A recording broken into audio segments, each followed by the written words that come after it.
Vegas lights shine bright, bad boys sitting pretty. Michael, Steve, Rob running things in Sin City. Podcast blazing truth, rhyming hard and witty. Three kings on the mic, Vegas life gets gritty. Matt Michaels dropping bombs, quick wit, no filter. Sin City's own, blending gold with the silver. Steve taking notes, every word's a thriller. Rob's on the tracks, beats cold like a chiller. Bad boys a podcast, raw truth they broadcast. Speaking facts so fast, haters coming dead last. Las Vegas legends, three amigos top class. Mic in hand, setting fire, never outclassed.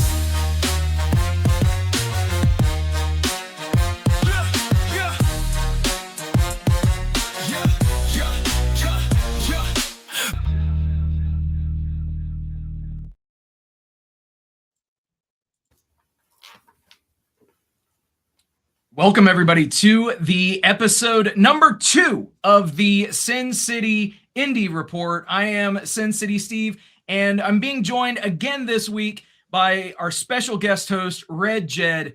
Jed, how the hell are you, and what a week of wrestling? What is up, my brothers and sisters? RedJed right there. But yeah, man, what a week, a follow-up week. Definitely of note coming off of WrestleMania week, man. This was another humdinger of a week, man. Lots of variety in the indie scene this week for sure. Oh, absolutely, man. You know, and really quick, right at the top here, because last week, quite frankly, we were so in the weeds with everything from Mania week. You know, take that however you will, but you know, it's one of those things that we had so much to cover. We didn't really set the tone for what to expect. So just a couple of minutes here right at the top, and then we'll get into show coverage and all that kind of stuff. But what to expect from the Sin City Indy Report. A couple of things, very simple. You are going to get match analysis, card analysis. We may have some special guests from the independent wrestling scene, not just here in Las Vegas, but anywhere in the United States and even beyond. So if you are an indie promoter, if you are an indie worker, if you have any ties to independent professional wrestling, we would love to collaborate with you. So obviously feel free, reach out to us, Vegas Bad Boys of Podcasting at gmail.com, or you can hit us up on any of the socials right down there on the bottom of the screen. Spoiler alert, if you're listening to the only audio portion of this show, Vegas Bad Boys on X, Facebook, Instagram, and YouTube. Twitch is the only one where it's kind of weird. We're Vegas Bad Boys Podcast, but you can also hit us up on our .com, vegasbadboys.com, so that you can get in the loop with everything all Vegas Bad Boys. So obviously, that being said, yeah, let's just dive in, man. And I think I have to set the tone right out of the gate with this, because this is a show, Jed, that I kind of scoffed at. I'll be completely honest. When you first mentioned it to me, that you were watching it and that you were enjoying it. And I'll be honest, I've gone back and looked at previous episodes, and then including this week's episode. Jed, I'm talking about Juggalo Championship Wrestling. Dude. Oh, whoop, whoop. Can I get a whoop, whoop? Whoop, whoop. Bro, Love it. I did not think that this would be one of the more entertaining shows, but consistently, you know, everybody in creative there, all of the talent that's in JCW right now, which I have to specify, Juggalo Championship Wrestling. We're going to talk about another JCW here in a minute, but hats off to all of those men and women in that promotion, because, you know, they have broken through. And I think that consistently they're putting out an amazing product each and every week. And obviously I'm talking about JCW Lunacy. And this week was all about Stranglemania Fallout. We talked about their Stranglemania show from here in Las Vegas that took place starting at about 1 o'clock in the morning, going until about 4 a.m. And this week we happened to see some Fallout. So Jed, what stood out to you from JCW Lunacy? Oh man, there was so much lunacy, man, in this one. Oh Hell yeah. My Lord. I think the one thing that stood out to me was the fallout from the angle involving the Brothers of Funstruction and the kidnapping of one of the guys that occurred right before Stranglemania, like the episode prior. He got kidnapped. He got apparently like possibly killed. We didn't really know what the fuck was going on with this guy. You find out at the end of the episode that he's kind of like bound and gagged. And then at the beginning of Stranglemania, somebody carts him back to the arena in Vegas where the Stranglemania was. And we saw the Brothers of Funstruction and Stranglemania. But now all of a sudden on this episode, they're back to their other egos, which are the brothers Carlia or Capronis, or the brothers something, Sony. I can't remember exactly what it is, but so now they're in this angle with Vito trying to one up his like mafioso Italian mob kind of type of thing, and they're trying to like do one over on Vito.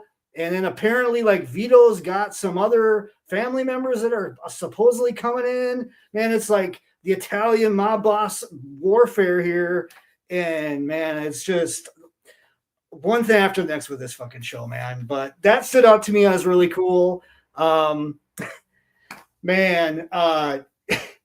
Cocaine against Stephen fucking Stephen Flow, man. I love some of the gimmicks that we get in JCW, dude.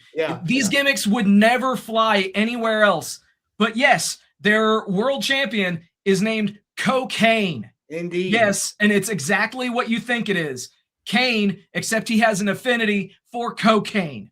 Yes, and he's even gotten a zombie tag team like hooked on cocaine and other illicit drugs and alcohol and the Outbreak that they go by. So there's like there's so many like offshoot storylines in this company. It's just outrageous. And it's like, I think I was watching it this week and I thought to myself, what type of movie genre or anything like that would this compare to? It's like schlocky, Trauma Studios films, like the Toxic Avenger, Class of Nukem High, like all the Trauma films.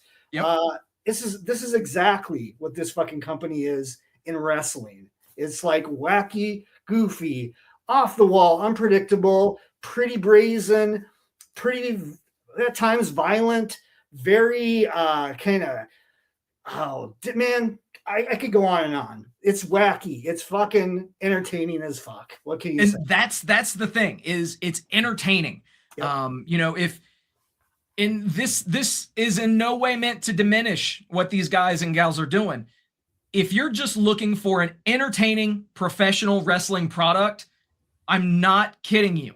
Thursdays, before you watch the Sin City Indy Report right here on YouTube or Twitch or Facebook or wherever you're watching us, yeah, go and watch JCW Lunacy. It's an entertaining couple of hours.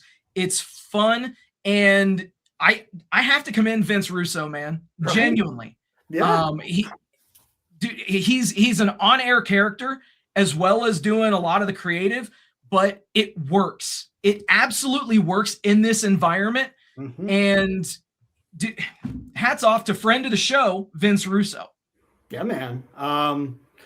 He really, creatively, I mean, this fits the style that he always was working with, that Crash TV format. Man, this works for this style. It's perfect. It keeps me engaged, man. The time flies. I'm definitely hooked into it. I'm like immersed in it, and as it should be. You know, I can watch JCW and get my mind completely off of anything fucking else going in on my life, in the world, you name it. I just sit there and just, oh my God, what the fuck is this? And I just want more of it, basically. You know, Hell yeah.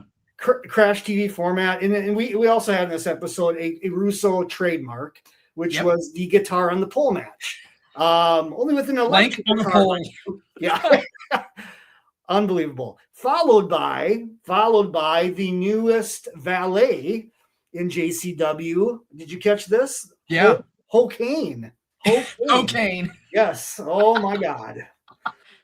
Wow. Cocaine with his new valet, Cocaine. Yeah. Man. So fucking good, dude. Yeah. We obviously we're heaping all this praise on Cocaine. What about Stephen Flo? I mean, obviously, you guys have probably seen the viral clips of Stephen Flo coming to the ring with a remixed Pearl Jam song. Instead of being Even Flow, it's Stephen Flo. Dude, just excellent creativity. And yeah, it's escapism. It's just pure escapism. To put it into perspective, if you've never watched JCW, they've been running teasers and vignettes for the Green Phantom. The guy shows up at Stranglemania and literally just shows up, high fives some people, and leaves.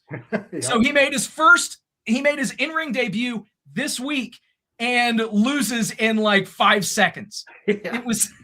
It was completely unconventional, completely surprised, and it worked because of the hyperbolic nature of this show. Oh, 110%. Yeah. And just the crowd environment's always unique, and just the way they film it. I mean, they've got everything down that makes them unique, makes them stand out.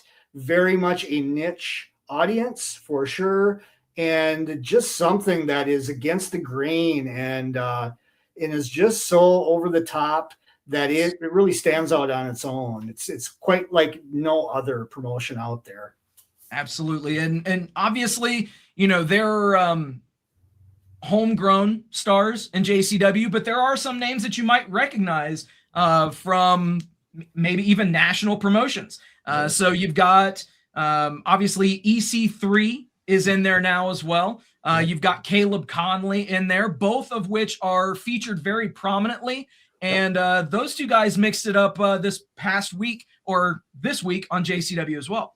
Yeah, that was the main event, and decent little match. And then, that storyline is quite twisty and turny. You got Matt Cross involved in there, who was, you could tell something was going on when he came back out at the end of the show as the masked Phantom or whatever that was, the Green Phantom. The Green Phantom, Green Phantom, but that reveals to be Matt Cross. Obviously, got the mix and the behind the scenes, took his mask and whatnot, and off he went. So there's this ongoing storyline with Matt Cross, Caleb Connolly, intermixed in the mix of everything with Russo and whatnot. So it's coming full circle a little bit. Now you got EC3 in the middle of it, and you got Kerry Morton is in the middle of all that madness as well. So it's an interesting scene on top, and you never really know who to expect with JCW. I mean, they have a lot of talent that kind of rotates in and out.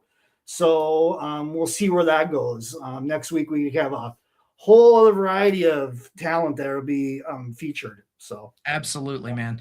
Can't wait to see more. But what we're going to do, we're going to kind of shift gears just a little bit, and we're going to talk about another show that you happen to check out, Jed. So I'm going to kind of isolate you on screen with this image a bit here. all right. So talk to us about Ohio Valley Wrestling and Rise this week. Yeah, man. So Rise is the weekly OVW show. It's on YouTube every Thursday night, actually head to head with JCW every single week. So I've been following OVW for a good couple of years, at least pretty steadily. They definitely have ups and downs. I know there was a lot of recent controversy with them with that referee incident. Yes. Yeah, so they got, unfortunately, some bad press about that. But I have to say, generally speaking, the crowds are hot. Everybody's really on their best, showcasing their talents on these shows, trying to get their name out. It's a national show. It's a national outlet that they're using on YouTube every single week. And yeah, man, particularly what caught me this week was a few things. There's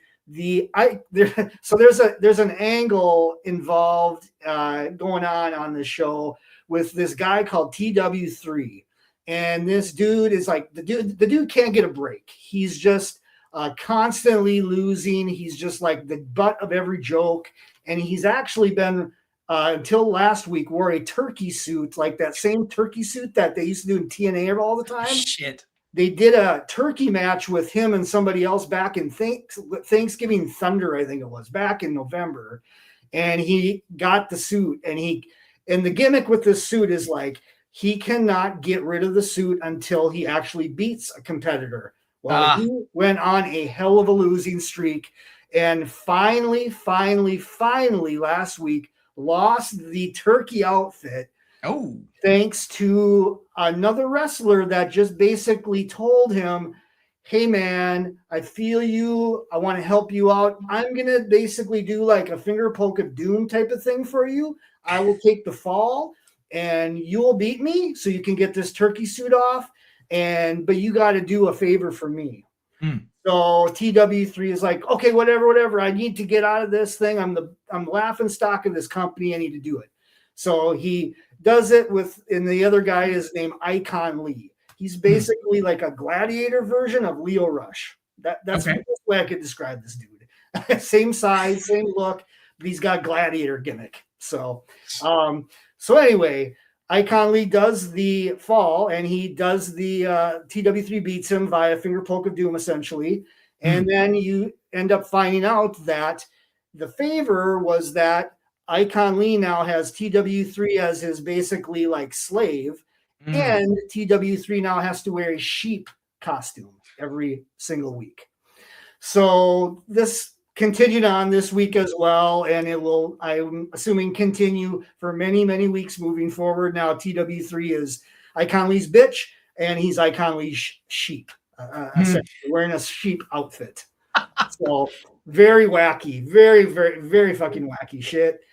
Speaking of wacky shit, there was an angle on OVW this week as well where a tag team actually was being pranked by another tag team, and they somehow got a chocolate cake that had laxatives in it, and they were mowing down on the chocolate cake, and the next thing you know, they ran into the bathroom and fart sound effects en masse. Shitting and farting endlessly as the cameras cut away. So there was probably the most wacky thing of the whole week. That may have even outdone Hurricane, anything on JCW, frankly. That's got to be going pretty far, man. Right. It was, to be real. It was covering the shit and then some. So, but yeah, the other big piece of OVW Rise was the 3-way match for the media championship. This match also was to determine the #1 contender who would take on Dustin Jackson at their next upcoming pay-per-view, which I believe is called Collision Course, in a few weeks. And it was also for the OVW Media Championship. Think of World Television Championship, essentially. And that was Jay De Niro against Cal Hero against Mr. 169, Steven Steele. Quite a charismatic character. He reminds me of a younger version of Buddy Rose, if you guys remember Playboy Buddy Rose. Really, really wacky character that this guy plays. Really crude, lewd, and all over the place, man, in his personality. Anyhow, Jay De Niro ended up winning the match when Cal Hero and Steven Steele, who have this ongoing feud that they're having, were kind of like, it's been an interesting thing in their storyline too, because Cal Hero has been like the Shawn Michaels of OVW, tried and true babyface typically. But since he's been interacting with Steven Steele, who went from a heel and now has gone full babyface, he's got kind of jealous at Steven Steele a little bit for his spotlight. And they have done kind of like a double turn a little bit where Steven Steele's going much, much more babyface and Cal Hero's slowly tweening towards being a heel. So that played into the storyline in this match where essentially because of their feud, it cost them both the match essentially and the world title shot coming up and the media championship. So Jay De Niro retained the championship and will take on Dustin Jackson in a few weeks at this Collision Course POE event they're doing. Hell yeah, man. Yeah. And, you know, OVW, they've been doing excellent things for years now. And so it's great that they are continuing that tradition. And, you know, I love the Steven Steele gimmick, by the way. I have to voice that. It's hilarious.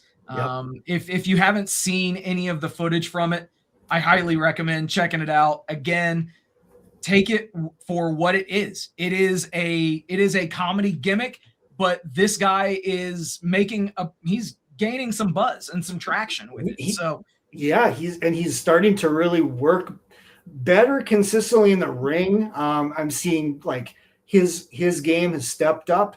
I believe he's even actively losing weight week to week. It seems like he's getting himself in shape more. And then he will get to 169 pounds. Exactly, right? So he's gonna go somewhere. I don't think he's gonna be stuck in OVW for much longer. Yeah. He's got potential, and Al Snow, I believe Al Snow, and I think Mickey James still handles the booking of OVW. Okay. So really good stuff, man. I really enjoy it week to week. Excellent. And, you know, Cal Hero is a name that I really think has been undervalued and underappreciated as well. Yep. He's been doing excellent things for quite some time. And he is one of the guys that realistically deserves more of a shine and more opportunity. Yes. So I think that, you know, that he is one of the many that are not getting the exposure that they deserve. And hopefully we can shine a little bit of a spotlight over on our corner of the internet and, you know, give these men and women the props that they deserve. Absolutely, man. Yeah, I mean, these guys pay their dues, and then some in that territory, man. They do the small shows in the Ohio Valley, so to speak, Kentucky, and things of those nature, and you got diehard fans there too. So it's just always fun to watch. I would love to go to this arena sometime to experience it at the Davis Arena. So absolutely, and tons of history there for sure. Yeah. So. Let's turn and pivot and talk about a show that we both checked out. And why were we able to check this one out as well? Because it was a nice, compact 45 minutes. Yeah. 2 matches, hit a couple of vignettes, build some anticipation for these matches. And that's it. It was super self-contained, very easy watch. And I'm talking about the One Fall Wrestling event, Rumble in Rome.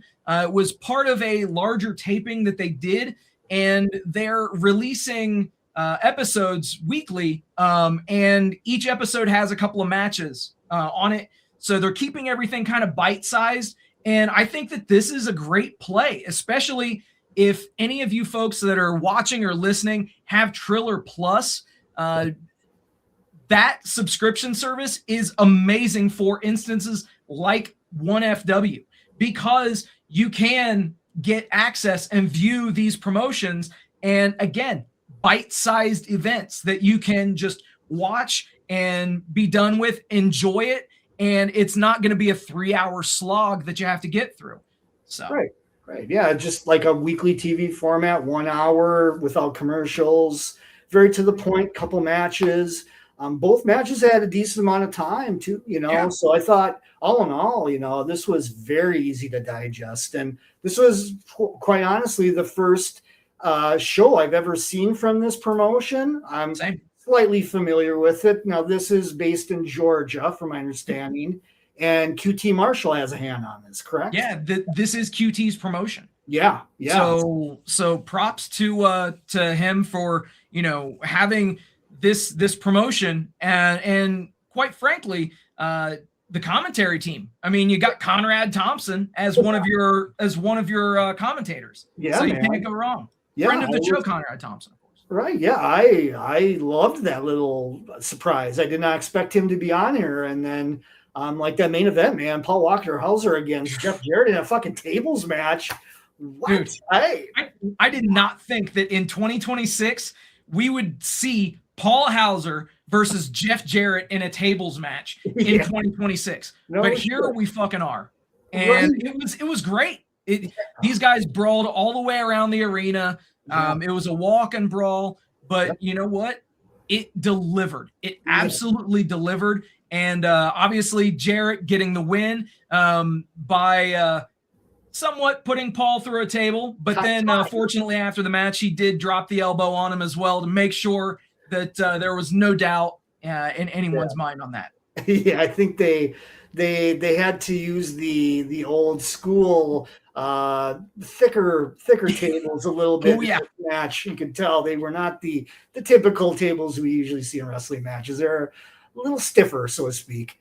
Absolutely. But yeah, Absolutely. what a brawl all around this crowd of about 1,500 people. It looked like, man, they had a good date. Independent show, Yeah. They drew a good house, man. Yeah. And also the first match on that show was a defense of the Maple Leaf Pro Women's Canadian Championship.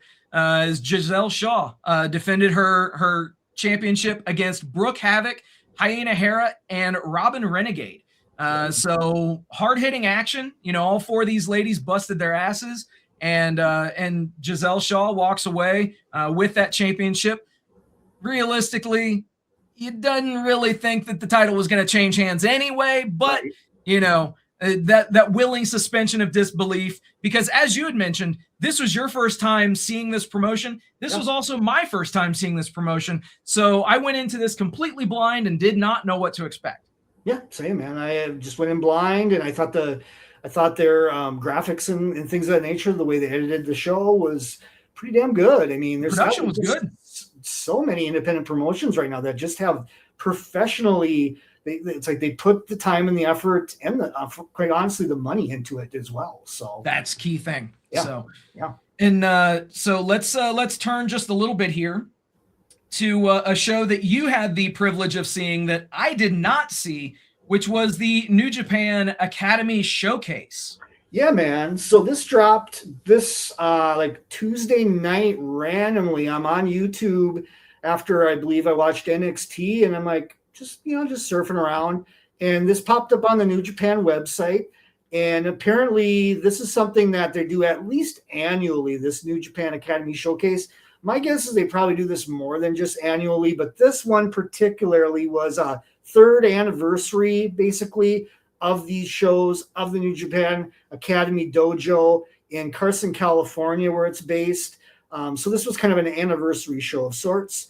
And a few names stood out, particularly names that we saw in Vegas, and a few shows here and there, a few shows that we went to as well. Danger Ross was involved on this show in a tag team match, not with his usual partner in Live Danger, but another guy that I have not seen much of, but he was in a tag match. Also, Stephen Borden was on this show. In addition, in a tag match, which was probably one of the better matches of the show. They gave him about 20 minutes to really sell and to do a lot of stuff I have not seen him do yet in a ring. So a lot of more variety in his spots and a lot more complexity to this match than I've seen anything from him. So that was impressive. Johnny Robbie, a woman wrestler who is all over the West Coast, Vegas. Oh, yeah. Yeah, she was in some Vegas shows as well. I saw her name on a lot of lineups. So she was on this show. And then the main event was Raymond Bright, who we saw at the House of Glory. I believe it was even the opening match. He took in place of Ricky Sosa, who I'm presuming that TNA pulled. He took his place in that opening match. And he looked pretty good in that match, if I recall, that we saw. He looked phenomenal in the main event on this show against another competitor I'm not completely familiar with, but CJ Tino, I believe his name is, or something to those lines. The Strong Survivor title was on the line in this match. So I think it's CJ Tino, if I recall. But yeah, the Strong Survivor title, which I presume to be kind of one of their bigger titles that they feature as a standout within their group of people that they're training and things of that nature. But yeah, generally speaking, this show showcased a mix. So you had the opening match was literally two guys that have never had a match before together in a match, so that started the show. And then it ended the show with some more established talent, but as the show built, it just kind of picked up the pace a little bit match to match. I thought it flowed well.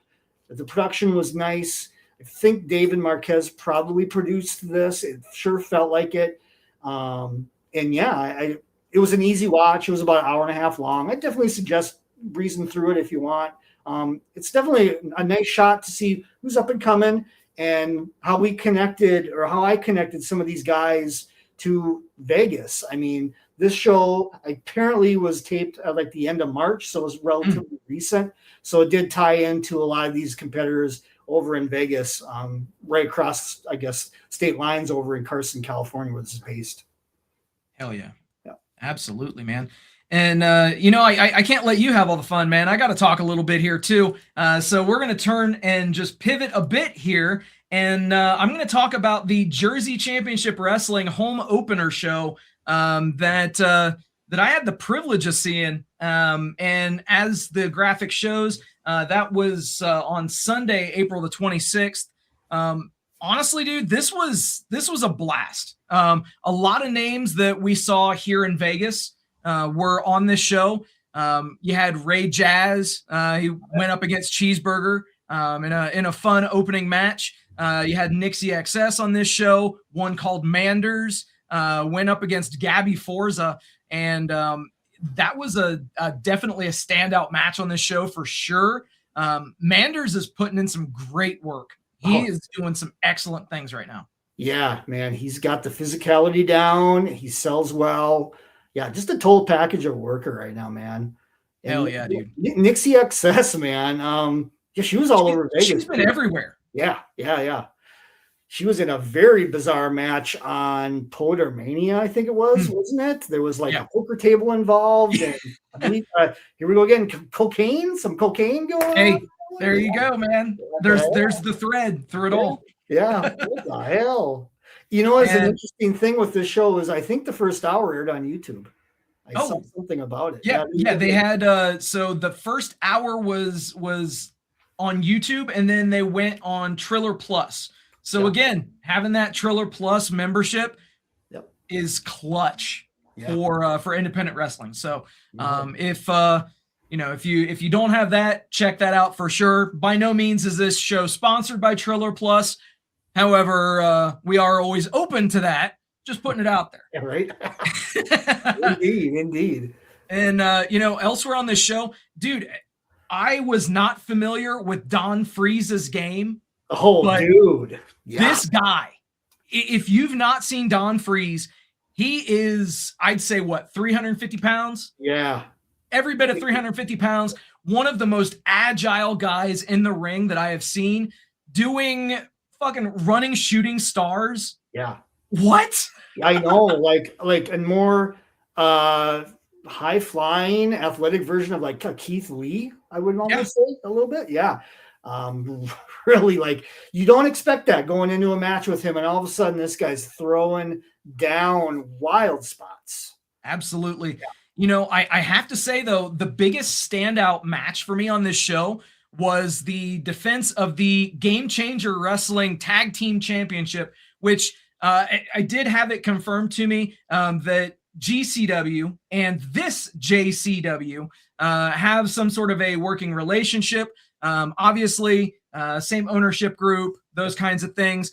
You had Veda Scott on the commentary. You had MLJ doing the ring announcing. So very familiar stuff if you're familiar with GCW. But yeah, Busta and the Brain defended their GCW Tag Team Championships against Junie Underwood and Ryan O'Neal. I'll tell you what, man, those latter two guys definitely made an impact and are some names to watch. I think that they have an amazing future ahead of them for sure. And again, Alec Price, Jordan Oliver, they've been busting their asses for years on the indies. Obviously now they're all elite. So it's great to see them starting to get their flowers and starting to see them get the respect that they deserve too. You know it. And it's interesting, that the fact that they are, Ring of Honor, AEW talent, and yet are allowed to continue to do a run with these titles. So it shows there's some sort of, I wouldn't call it a full-on partnership with GCW and AEW, but at least an agreement of sorts, an understanding, casual relationship, I guess you call it, or something like that, or casual partnership of some sort. So, because we've seen other AEW talents recently as just at Vegas, with Jack Perry and others involved. So it's definitely a thing that happens and happens more often than I thought it would at this point. So, yeah, most definitely. And your main event for this show was the JCW Championship match as WWE ID contracted talent Marcus Mathers lost out to the House of Glory champion. You mentioned House of Glory just a bit ago as well, Jed. Yeah. Charles Mason. And this was a really interesting dynamic because Charles Mason is a great heel. He's great as a heel, but Marcus Mathers somehow got this crowd to turn on him. Really? And by the end of this shit, Charles Mason was a damn babyface. What the fuck? Really? Wow. It's fucking unreal. So I would guess that it has something to do with the fact of, where they were. Sure. Obviously, they were in Jersey. Marcus Mathers is from Philly. And so obviously you have that dynamic in there. But and for the record, shout out to Charles Mason for having one of the more interesting entrance themes that I've ever heard. It's a male version of the Shania Twain song Ka-Ching. I know. It's slowed down and it fucking works. It does. It certainly does. Yeah. Yeah. Unreal, man. It's unique to his own, definitely. Yeah. Absolutely. And so be looking for more from JCW. Well, both JCWs here in the future on the Sin City Indie Report.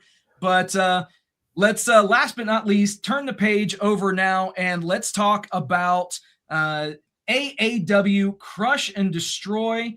Man, this was a great show. It sure was. Excellent work from the top to the bottom. And at the very top of the show, this was a show that was a farewell or a send-off for the Berwyn Eagles Club, which, if you're familiar with that venue, there's a lot of history there for independent professional wrestling. And unfortunately, the individuals who own that venue have decided that they're not going to be doing any kind of wrestling shows there going forward. And this was kind of AEW's send-off, as this has kind of been their home court.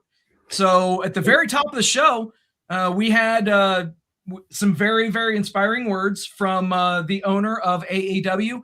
But then we had multi-time world champion and WWE, I'll say it, future WWE Hall of Famer Seth Rollins come out, who actually rose to prominence largely through AAW as a springboard to getting to Ring of Honor and then obviously to NXT and to WWE. Yeah, absolutely. And got his start even in AAW as they were establishing the Berwyn's Eagles Club as their home base. When they started, back decade, quite a while ago. And Rollins was a big part of that development as well. So it was a full circle moment for him and for the promotion. Major surprise, and very fitting on a night like like this. This was a very historical night because this venue has been synonymous with wrestling in the Chicago area for so long.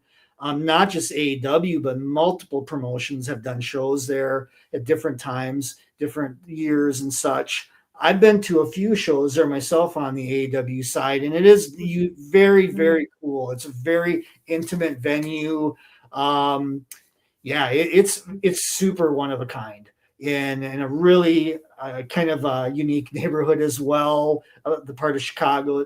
I think it's close to Cicero Stadium, which is another really cool venue in the Chicago area. But this show is pretty awesome. And don't mind the cat behind me, by the way. He's around saying hello. So he wants his chair, essentially. So what's up, Chatter? Well, this show, the crowd, that's one thing. Dude, yes. Yeah, the crowd was in it. 100%. As you would expect, though, to be honest, given the fact of what this show was, I'm glad that it wasn't a crowd full of people that were sitting on their hands. Sure. They were passionate, they were committed, and I think it all meant something to them too, being at the last show at the Eagles Club. And I just had to say, for the record, I'm not convinced that there's never going to be wrestling at this venue down the road. I think it's eventually going to happen where they'll come back. It's just a matter of time. Maybe it's going to take a little bit of time to heal wounds. I know there was a lot of controversy in that one independent event where things happened, which led to this. And I know there's a lot of soreness, from the venue, from the community and the police and all this kind of stuff. So I get it for the time being, but I kind of think AEW will return and other independent professional wrestling organizations will return. I have a feeling that the owners of the club will eventually just relax on it a little bit and recognize it was just a singular incident and not reflective of mostly any other promotion except that one particular, maybe, or even a particular talent or two. And that's really all it was. It was really by the end of it. So absolutely, man. And some of the individual performances on this show that stood out to me, they've got a monster in Amazonga. This dude is literally, he's a monster. Just go do yourself a favor, check this guy out. And as he gets better with time, he's only going to get better. Also, shout outs to the 4 women in the 4-way match. Maggie Lee picking up the win. She's got a great look. She has great energy too. So fantastic stuff there. Amina Belmont, Ray Larson, and Rory Shield did their thing. And, also on this show, you had Matt Riddle and Stephen Wolf. Stephen Wolf is an excellent worker and has been for some time.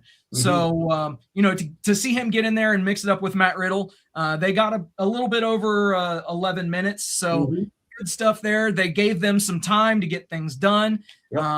Good stuff. And then obviously you cap off the night with crowning a new world champion. It's fitting. Rafael Quintero defeats Trevor Lee for that AAW heavyweight championship. And if you're going to put a cap on the Berwyn Eagles Club, why not have a world championship or a heavyweight championship change hands? Absolutely. And Rafael Quintero, his story is so unique to all this too. The dude used to go to shows when he was younger at the Berwyn Eagles Club, going to AAW shows and other independent shows, becoming an AAW talent, rising slowly, piece by piece, step by step, and to cap it all off an event like this. Wow. And I got to be honest with you, that was one of the best Trevor Lee matches I've ever seen ever. Dude, they gave them time too. Not that there was ever anything bad with Trevor Lee or that, anything of that nature. They gave these guys 24 minutes and they were able to tell a great story Yes. in the span of that 24 minutes in that ring. Yeah. And again, it was just perfectly done. Yeah, it really was. It was executed flawlessly. Both guys, wow. This was one of the better, frankly, one of the better independent wrestling matches I've seen all year. With just everything involved with the crowd reactions, the physicality of this match, the back and forth, near falls. Man, this hit on multiple levels. I just had to tell you. Hell yeah. Very awesome match. And also the women's title match was a fun brawl that went all over the place. Yep. With Heather Reckless and Sierra as well. They have a history in this promotion from the past. And I loved how then after the match as well, Maggie Lee came out. So there, Maggie Lee and Heather Reckless are a team in TNA, the Elegance brand. And then all of a sudden, Maggie Lee turns on her, and we get that match coming up at the next AAW event. So you gotta love it, man. They're telling stories on the indies. Exactly, and I love it. Gotta love it, man. And anything else from AAW that you wanted to bring up? That pretty much covers it from my perspective. Just a solid show all around. To kick off the show with Danny Daniels and then Seth Rollins, I thought that was such a nice touch. And thank you, AAW, for getting this up on YouTube. I know they had some complications. It was originally going to be live, and they didn't have internet. The Berwyn Eagles Club basically dropped their Wi-Fi and their internet connection at the venue. So we had to wait for it for a couple days, but it was well worth the wait because I had heard about the buzz right after the event. So I was definitely anticipating checking this out, and glad I did. Hell yeah, man. And for that matter, any other indie shows or things that stood out to you from the world of pro wrestling right here, right before we wrap up? Yeah, just a real quick note. So Thursday nights, I usually go through what I'd call the trifecta show, the trifecta of wrestling. So JCW, OVW, and then my final viewing was Ring of Honor. I caught an Honor Club tonight. So I still have Ring of Honor going on, subscription on the Honor Club. So still checking Ring of Honor out. They got a pay-per-view in a couple of weeks. The was that Supercard of Honor, I believe. It's on Supercard of Honor is coming up very soon. And so what things kind of stood out to you from this episode of ROH? Yeah, just a few things. There was a good main event. It was a 6-man. TMDK members took on the Don Callis family members in a pretty damn good, solid main event. These were all from the studio in Jacksonville, which they have improved, I feel like, from taping to taping on. The crowd seemed really into it, and it looked pretty darn good as well. So kudos for ROH just cosmetically making the studio show really stand out. Also, Mance Warner ended up showing up. This was his ROH debut. Nice. He worked a really physical match with Shane Taylor that really it was good. It was damn good. This was probably the match of the show, as a matter of fact. Those guys, just from you saying who was involved in that match, immediately I just thought of, to quote JR, it was a fucking slobber knocker. It was, they were throwing bones, as they say. Also, another match that stood out to me was Top Flight against Gringo Loco and Soleil, who is actually Sydney Akeem under a mask. I was not aware of this new Really? Doing. Yeah, that's Sydney Akeem as Soleil. Okay. Yeah. So I mean, I guess it makes sense given right.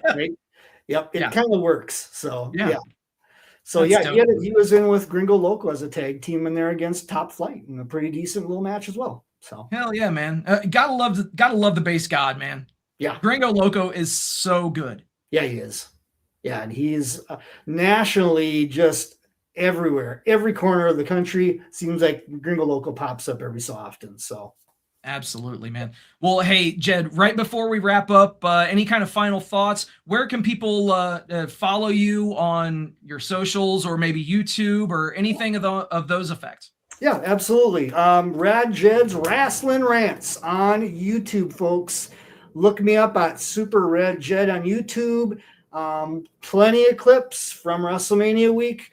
I'm going to be dropping some fresh rants in the month of May coming up here. So be on the look for that. looking for a couple weekly themed rants, probably something along the line of a top 10 takes, which I had done prior for quite some time. So probably be doing that on a weekly basis, as well as the must-see matches and moments of the week as well. So that's coming up down the pipeline here on Wrestling Rants, baby. I know that's right, bro. Yeah. And again, I just want to kind of bookend the show by saying, if you are an independent wrestling promoter, if you are an independent wrestling talent, if you're involved in any way, shape, or form with the independent wrestling scene, I would love to collaborate with you. So feel free, reach out to me anywhere that you see down below here, vegasbadboys.com. You can hit up my website, sincitysteve.com. And I would love to, get you on the show, or maybe, have some sort of a segment or something along those lines, because there's so much in the way of independent pro wrestling that there's not any possible way that I can cover all of it, that Jed can cover all of it, that any of us could cover all of it in the amount of time that we have. It's just not possible.